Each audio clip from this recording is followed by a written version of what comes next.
గత కొంతకాలంగా పార్లమెంట్లో జరుగుతున్నటువంటి చర్చను మనం చూస్తూ ఉన్నాం. ఈ దేశంలో ఒకే వ్యాపారవేత్త ఉండాలి, అది ఆదాని ఉండాలి. ఈ దేశంలో మొత్తం ప్రధానమంత్రి ఉండాలి, అది మోడీ ఉండాలి. ఈ దేశంలో ఒకే పార్టీ ఉండాలి, అది బీజేపీ ఉండాలనే టార్గెట్గా బీజేపీ మరి వ్యవహరిస్తున్న తీరు మనకు అద్దం పడుతుంది.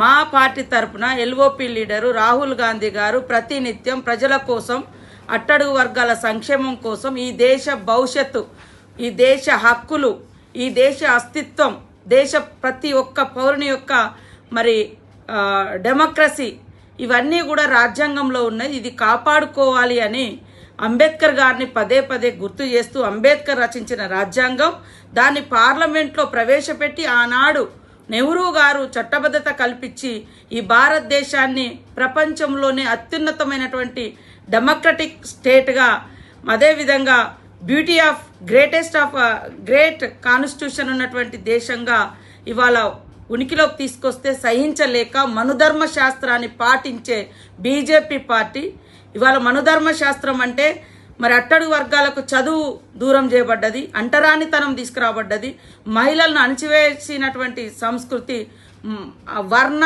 కుల మరి అదే విధంగా జాతి విభేదాలతో పరిపాలించేది మనుధర్మ శాస్త్రం. సమానత్వం, ఆడ మగ సమానులే, బీద బిక్కి అందరు సమానులే, అసమానతకు గురవుతున్నటువంటి అట్టడుగు వర్గాలకు, కులాలకు మరి అత్యధిక ప్రాధాన్యతనిచ్చి ఈ సమాజంలో అంతరాలు లేనటువంటి మరి ప్రోగ్రెస్ని తీసుకురావడం కోసం భారత రాజ్యాంగాన్ని రచించినటువంటి మహనీయుణ్ణి తలుస్తే ఇవాళ అమిత్ షా గారి యొక్క అహంకారము మరి పడగ విప్పి బుసగొట్టింది.